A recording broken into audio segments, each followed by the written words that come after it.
en büyük risk aslında trafik kurallarına uymamak veya bilmemekten kaynaklanıyor. İstatistiklere baktığımız zaman Türkiye'de birinci sırada sürücülerin uymadığı kuralların başında hız kuralları gelir.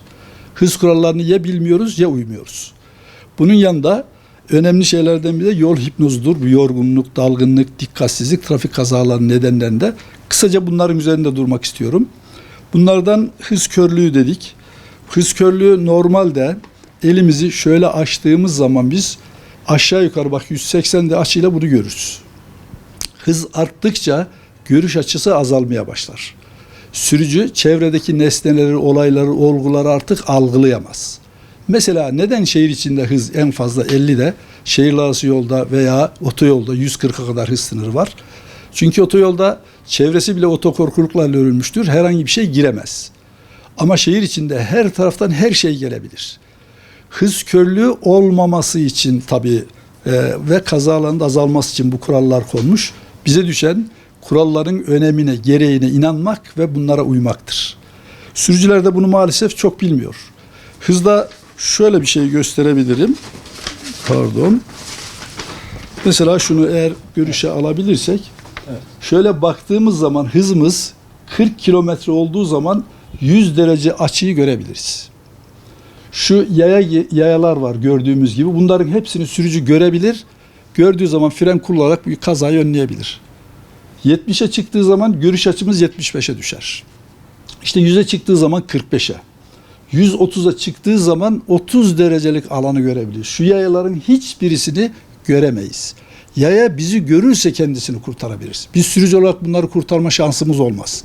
Çarpabiliriz.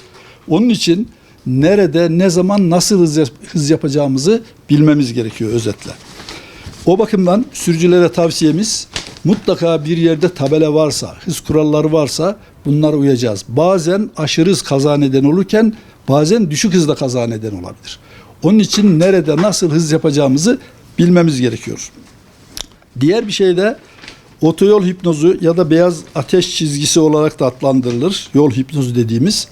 Bu da önemli kazalarda. Bu şöyle izah edebiliriz. Yol hipnozu bir uyku halidir ama tam uyku değil.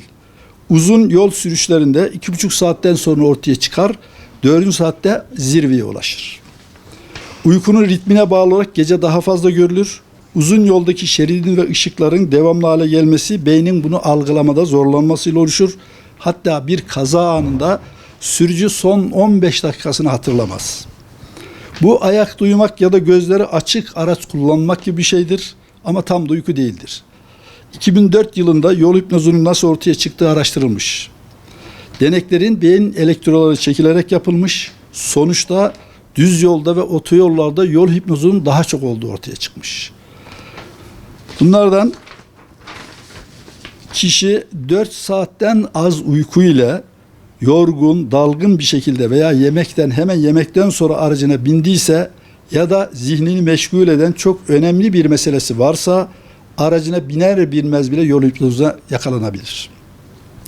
Sürüş esnasında önemli bir telefon görüşmesi beynin tüm enerjisini bu alana kaydırarak yol hipnozuna çevirebilir.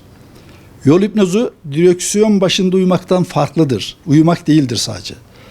Yol hipnozunda sürücünün gözleri açıktır, bilinçsizce aracını kullanmaktadır. Hatta kişi sürüş esnasında başkasıyla konuşurken bile anlık yol hipnozu gelişebilir. Her zaman gördüğü tabelayı görmeyebilir, dönmesi gereken sapağı şaşırabilir, kaçırabilir. Dümdüz yolda öndeki aracı arkadan çarpabilir, tırın altına girebilir, duran bir nesneye çarpabilir. Bunların en önemli nedenlerinden birisi yol hipnozudur. Onun için yol hipnozunda yakalanmamak için yapmamız gerekenleri şöyle maddeler halinde özetleyebilirim. Bunlardan birincisi uzun yolculuklarda şoförün yanında uyumayan yardımcı kişi olabilir. Zihnini açık tutabilir, konuşabilir, konuşturabilir. Önemli bir problem yaşadıysa sürücü zihnini sakinleştirmeden direksiyona geçmemesi gerekir. Sürüş esnasında müzik dinlememeliyiz ya da ritmi değişen müzikler dinlemeliyiz. Ağır müziklerde yol hipnozuna neden olabilir. Yolculuk öncesi ağır yemek yememeliyiz. Asla alkol almamalıyız. Asla uykulu araç kullanmamalıyız. Gerekirse dinlenme tesisine girip uykumuzu alıp öyle yola devam etmeliyiz. En az 2 saatte bir çay ve ihtiyaç molası vermeliyiz. Arada bir cam açarak içeriye temiz havanın girmesini sağlamalıyız. Aynalardan sürekli etrafımızı kontrol ederek beynimizi uyanık tutmalıyız. Sürüş esnasında bol bol su içmeliyiz ya da çiklet çiğneyebiliriz. Yolculuk sırasında yol hipnozunun nasıl meydana geldiğini kendimiz rahatlıkla anlayabiliriz. Yolculuk sırasında bedenimizin ağırlaştığını, hareketlerimizin yavaşladığını, göz kapaklarımıza bir ağırlık bindiğini hissediyorsak yol hipnozuna veya uykuya dalmak üzereyiz demektir. İkisi de kaza ve hayati bir tehlikedir.